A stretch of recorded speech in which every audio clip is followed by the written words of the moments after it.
एक और मिसाल की मदद से समझते हैं कि कंपाउंड प्रोपोर्शन जो है, मुरक्कब तनासब मुरक्कब है, उसका इस्तेमाल हमारी रियल लाइफ में कहाँ पर होता है। मुरक्कब तनासब का इस्तेमाल कहाँ पर होता है या कंपाउंड प्रोपोर्शन का इस्तेमाल कहाँ पर होता है। 6 अफराद के लिए 60 दिन के लिए 12,000 रुपये काफ़ी है। मालूम कीजिए कि 4 अफराद के लिए 22,000 रुपये कितने दिनों के लिए काफ़ी होंगे। अगर बज़ाहिर देखा जाए तो ये बहुत ही पेचीदा सा सवाल नज़र आता है, क्योंकि यहाँ पर 3 कंडीशंस हैं हमारे सामने।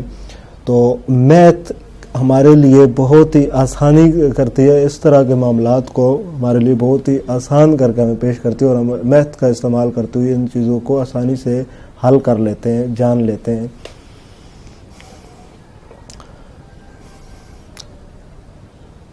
सबसे पहले ये बाज़ेन में रखे, कंपाउंड प्रोपोर्शन को करने के लिए या मुरक्कब तनासब को हल करने के लिए कि जो चीज़ फाइंड करनी है वो आप पहले लिख लें। तो यहाँ पर क्या फाइंड करना है, दिन। यहाँ पर दिन फाइंड करने हैं, तो आप दिन पहले लिख लें, दिन। उसके बाद अफराद लिख दें और रकम। दिन कितने, 60 दिन के लिए, 6 अफराद के लिए 12,000 रुपये।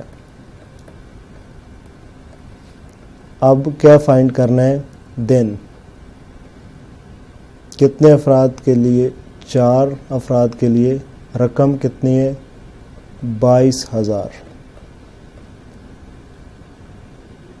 22,000। अब बनेगी इक्वेशन। तो सब जो मेरा पर्सनल एक फार्मूला है वो लगाते हुए, या एक्स कि ये आप पहले से एरो लगा देंगे। इसमें कोई डायरेक्ट प्रोपोर्शन, इन्वर्स प्रोपोर्शन वो नहीं है। ये आपने ये डाटा यहाँ पर एंटर करने के बाद, वैल्यूज़ लिखने के बाद, ये एरो वेरिएबल को देखते हुए ऊपर को लगा देना है। या अगर जो भी है वेरिएबल जहाँ भी है, वेरिएबल की तरफ टेल हो और एरो अपोजिट हो उसके वेरिएबल के, तो ये आपने पहले काम करना है, ये लगा देना है। अब इस एरो को देखते हुए आपने, अगर तो डायरेक्ट प्रोपोर्शन बनता है यानी तनासब रास्त बनता है तो ये एरो ऊपर को आएगा, या नीचे अगर इन्वर्स बनता है या माकूस बनता है तो ये एरो इसके अपोजिट आएगी। एरो ऊपर को है तो वो नीचे को आ जाएगा। सबसे पहले इनका आपस में कंपैरिजन करते हैं कि ये एरो ऊपर को बनेगा या नीचे को बनेगा। अब दिन और अफराद का आपस में कंपैरिजन करना है कि ये आपस में डायरेक्ट प्रोपोर्शन है या इन्वर्स प्रोपोर्शन है, यानी तनासब रास्त है या तनासब माकूस है। 60 दिन और 6 अफराद। फ़र्ज़ करें मैं दिन डबल कर दूं, 120 दिन कर दूं, तो ज़ाहिर बात है ज़्यादा दिन, कितने अफराद चाहिए होंगे, ज़्यादा दिनों के लिए कम अफराद होंगे, इसको 3 अफराद करने पड़ेंगे। अगर डबल कर दूं तो वो 120 दिन तक, दिन ज़्यादा करेंगे तो अफराद कम करने पड़ेंगे, तब वो ज़्यादा दिन तक उनके लिए रकम काफ़ी होगी। अब अगर मैं 60 की जगह पे 30 कर दूं, 30 दिनों के लिए कितने लोगों का होगा, 12 दिन। ये देखें यहाँ पर मिकदार कम की तो ये ज़्यादा हो गई, यहाँ पर डबल की थी तो ये कम हो गई थी, मतलब वही अपोजिट आ रहा है, एक वर्ड नहीं आ रहा, यहाँ कम हो रहा है तो यहाँ ज़्यादा, यहाँ ज़्यादा की है तो यहाँ पर कम। ये देखें यहाँ पर मैंने ज़्यादा लिखा था, ज़्यादा तो ये कम हुआ था। ये देखिए अदद कम हो गया, ये ज़्यादा की है तो ये कम हो गया, मतलब ज़्यादा कम या कम ज़्यादा, एक वर्ड सेम नहीं आ रहा। इसको कंसेप्चुअल लर्निंग के ज़रिए आप आसानी से समझ सकते हैं। मैं यहाँ पर टाइम भी थोड़ा ज़्यादा लगाना चाहता हूँ ताकि आपका ये डायरेक्ट और इन्वर्स प्रोपोर्शन क्लियर हो जाए, इसके कंसेप्ट क्लियर हो जाए। 60 दिन हैं 6 अफराद के लिए, वहाँ पर कोई कैंप है या जो कुछ भी है, 6 अफराद 60 दिन तक गुजारा कर सकते हैं, यानी खुराक कर लें या पैसे कर लें तो 60 दिन में 60 दिन के लिए 6 अफराद, और अगर मैं 120 कर दूं तो 120 डबल करूंगा तो 120 नहीं होंगे, लेकिन आधे करूंगा तब भी वो 120 दिन तक वहां रह सकेंगे। इसी तरह से अगर मैं इसको आधा कर दूं, 60 दिन की बजाय 30 दिन अगर काम हो, वहां पर रहना हो, तो बंदे ज़्यादा वहां पर रह सकते क्योंकि दिन कम हो गए। तो ये आपस में इन्वर्स प्रोपोर्शन बना रहे हैं या तनासब माकूस। तो अब ये एरो ऊपर को है तो ये एरो नीचे को बनेगा। अब इन दोनों का आपस में कंपैरिजन करना है। ज़्यादा दिन के लिए ज़्यादा रकम चाहिए होगी और कम दिन के लिए कम रकम चाहिए होगी। तो इसको तो यहाँ पर लिखने की ज़रूरत नहीं है, डायरेक्ट ये हो गया कि ज़्यादा दिनों के लिए आपको ज़्यादा पैसे की ज़रूरत होगी और कम दिनों के लिए कम की। तो ये कम करते हैं तो इधर भी कम का वर्ड आता है, ज़्यादा के लिए इधर भी ज़्यादा के लिए आता है। तो ये इसी एरो की सिमत में ऊपर को एरो जाएगा, तो ये बनेगा डायरेक्ट प्रोपोर्शनल। ये इन दोनों का आपस में इन्वर्स प्रोपोर्शन बना था और ये बनेगा डायरेक्ट प्रोपोर्शन। डायरेक्ट प्रोपोर्शन होगा तो उसी सिमत में इन्वर्स होगा, तो इस एरो के इस तरफ होगा। इस एरो को मैं थोड़ा हाईलाइट कर देता हूँ ताकि आपको याद रहे कि ये जो एरो है इसके साथ इन दोनों एरो को अलग-अलग कंपेयर करके डायरेक्ट या इन्वर्स प्रोपोर्शन के लिहाज से लिखना है।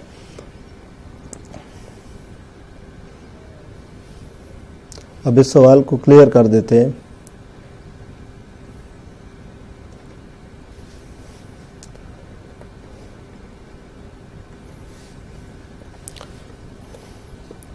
यहाँ पर मैं वही वैल्यूज़ मुख्तसरन लिख देता हूँ ताकि आपको मसला ना हो। यहाँ पर 6 था और यहाँ 4, और 12, ये वही है वैल्यूज़ हैं, और यहाँ पर 22,000। ये एरो आपको याद होगा ऊपर को, ये एरो नीचे को बना था और ये एरो भी ऊपर को। तो अब टेल वाली साइड ऊपर पर लिखेंगे x बाई 60। ये याद रखना है, जो वेरिएबल होगा कंपाउंड प्रोपोर्शन में या मुरक्कब माकूस मुरक्कब तनासब मुरक्कब में, ये इक्वेशन के एक तरफ होगा अगर 3 वैल्यूज़ है। मुरक्कब की बात कर रहा हूँ। अब ये टेल वाली साइड ऊपर 6/4 और ये आपस में मल्टीप्लाई होंगे। ये टेल वाली साइड ऊपर 22,000 को ऊपर लिखा जाएगा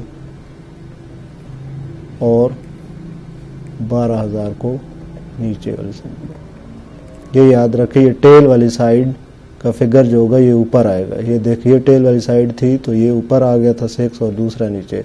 ये टेल वाली साइड है, x ऊपर आया है और ये नीचे। ये टेल वाली साइड 22,000 ऊपर लिखा है और 12,000 को नीचे लिखा है। अब इसको एक इक्वेशन बन गई, इसको सिर्फ हल करना है यहाँ पर, क्योंकि हमने सिर्फ x की वैल्यू फाइंड करनी है, x डिवाइडेड बाई 60 की नहीं करनी। सबसे पहले इसको ख़त्म करते हैं यहाँ से। तो यहाँ पर 60 तो मल्टीप्लाई इस तरफ भी 60। अब ये याद रखें, सवाल को हल करते हुए अगर सारी वैल्यूज़ आपस में मल्टीप्लाई हो रही है तो 61 टाइम लिखा। अगर यहाँ पर प्लस या माइनस होता तो ये 60 इसके साथ भी मल्टीप्लाई होता और इसके साथ भी मल्टीप्लाई होता। क्योंकि ये मल्टीप्लाई में अब एक ही रकम बनती है तो इसके साथ सिर्फ एक बार मल्टीप्लाई लिखेंगे। 60 के साथ कैंसिल हो जाएगा। ये 3 ज़ीरोज़ इसके साथ कैंसिल, और ये 6 इसके साथ 12 के साथ यहाँ 2 आ जाएगा, और ये 2 इस 22 के साथ यहाँ पर 11 आ जाएगा। ये 4 1 ज़ा 4 एंड 4 15 ज़ा 60। ये कैंसिल हो गए। बट्टे में यहाँ पर भी 1 इधर भी 1 हो गया तो यहाँ कुछ भी नहीं है। तो अब x को किसके साथ, x is equal to 11 multiply 15। जब इसको मल्टीप्लाई करेंगे 15 मल्टीप्लाई 11 5 1 एंड 5 एंड 1। इस तरीके से मल्टीप्लाई सिंपल 5 यहाँ 6 और ये 1, 165। x is equal to 165। तो ये हो गए दिन, ये हमने दिन फाइंड कर लिए, यानी 4 अफराद के लिए 22,000 रुपये 165 दिनों में वो रह सकते हैं। 165 दिन।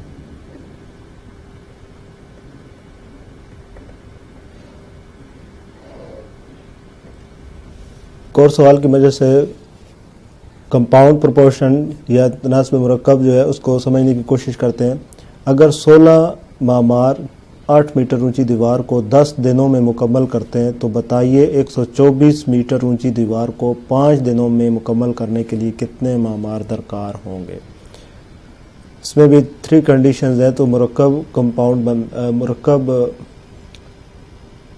तनासुब है, कंपाउंड प्रोपोर्शन बनता है। तो यहाँ पर सबसे पहले मामार फाइंड करने हैं, तो मामार लिखते हैं। सेकंड, यहाँ पर दीवार लिख देते हैं, उसकी ऊंचाई, दीवार की जो ऊंचाई है मीटर में। और थर्ड है दिन। मामार 16 कितने मीटर ऊंची दीवार बनाते हैं? 8 मीटर। कितने दिनों में? 10 दिनों में। मालूम क्या करना है अब? मामार यानी कि मैसन दीवार कितनी ऊंची? 124 मीटर ऊंची दीवार। और दिन कितने? 5 दिनों में। ये कंडीशंस है, ये डाटा यहाँ पर वैल्यूज पुट कर दी है। ये मामार मैंने सबसे पहले क्यों लिखे? क्योंकि हमने यही फाइंड करने हैं, तो ये सबसे के शुरू में आपने लिख लेने हैं। अब फार्मूले के मुताबिक इस वेरिएबल को देखते हुए पहले ही आपने एक एरो लगा लेने ऊपर को, इसकी वेरिएबल की तरफ टेल हो इसकी, और एरो दूसरी तरफ हो, डायरेक्शन ऊपर को जा रही हो। अब इनका अलग-अलग से कंपैरिजन करना है इस एरो के साथ कि ये अगर इसके साथ एरो मैच हो रहा है तो इन्वर्स प्रोपोर्शन होगा, डायरेक्ट प्रोपोर्शन होगा, और अगर नहीं हो रहा तो इन्वर्स प्रोपोर्शन को एरो को नीचे लगाएंगे। सबसे पहले मामार और दीवार की ऊंचाई को करते हैं। अब आप जानते हैं कि ज़्यादा ऊंची दीवार बनाने के लिए ज़्यादा मामार चाहिए होंगे, या अगर आप मामार के हिसाब से देखें ज़्यादा मामार होंगे तो ज़्यादा ऊंची दीवार बनाएंगे, कम मामार होंगे तो कम, यानी ज़्यादा के साथ ज़्यादा हो रहा है और कम के साथ कम। देखें 16 मामार है, 8 मीटर ऊंची दीवार बनाएंगे। अगर ये 32 हो जाए, सारी बात है ये भी फिर 16 मीटर दीवार ऊंची बनेगी। ये देखें ये बढ़ा दिया तो ये भी इसके साथ बढ़ गए, ये 8 से 16 हो गया, ये 16 से 32 हो गया, तो ये भी डबल हुआ, ये भी डबल हो गया। तो इस मतलब ये डायरेक्ट प्रोपोर्शन है। तो ये एरो इसी सेंट में ऊपर को जाएगा। अब इस एरो के साथ इसका कंपैरिजन करते हैं। यहाँ पर अगर 16 मामार हैं और 10 दिन है, अब ज़्यादा मामार लगाएंगे 32, तो दिन क्या होंगे? कम लगेंगे। यहाँ पर आपको इसकी डायरेक्ट प्रोपोर्शन और इन्वर्स की आसानी से समझ आएगी। तनास्ब रास्त और तनास्ब माकूस की ज़्यादा मामार होंगे तो कम दिन लगेंगे, कम मामार होंगे तो ज़्यादा दिन लगेंगे। एक दूसरे के अपोजिट आ रहे हैं। यहाँ 16 से मैंने 32 किया, डबल किया, तो यहाँ 5 से आधा हो गया, यानी यहाँ से रकम ज़्यादा की, ये वैल्यू ज़्यादा की, तो इधर क्या हो गया? कम हो गई। तो ये कम लिख दी।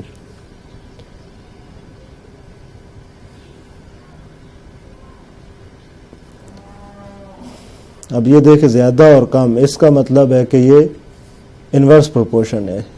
कम कम या ज़्यादा ज़्यादा नहीं है, इधर ज़्यादा है तो इधर कम है।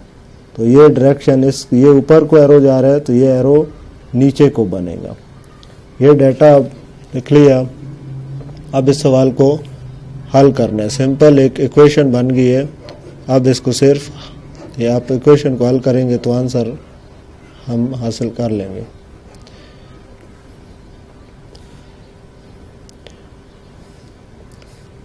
टेल वाली साइड ऊपर आप यहाँ पर लिखेंगे x डिवाइडेड बाय 16 इक्वेशन। अब ये टेल वाली साइड वाला ऊपर 124 और 8 मल्टीप्लाई का रिलेशन, टेल वाली साइड ऊपर 10 और 5। ये हो गई इक्वेशन। अब सबसे पहले 16 को यहाँ से ख़त्म करना है, मल्टीप्लाई 16।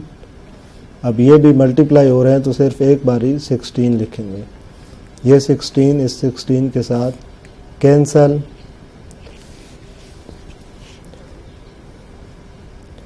ये 8 इस 16 के साथ कैंसल हो जाएगा, यहाँ 1 आ जाएगा, यहाँ 2, ये 5 1 ज़ा 5, 5 2 ज़ा 10। तो x इज इक्वल टू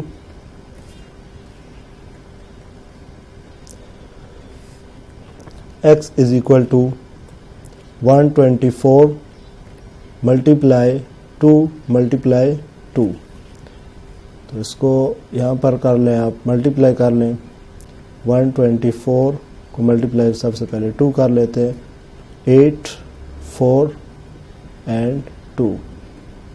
अब इसको इस 2 के साथ सारी को मल्टीप्लाई 2 फिर कर लें तो ये आ जाएगा 16, 1 कैरी, 2 4 ज़ा 8 एंड 9 एंड 2 2 ज़ा 4। ये आ जाएगा x इज इक्वल टू 496, जो कि हमारा आंसर है।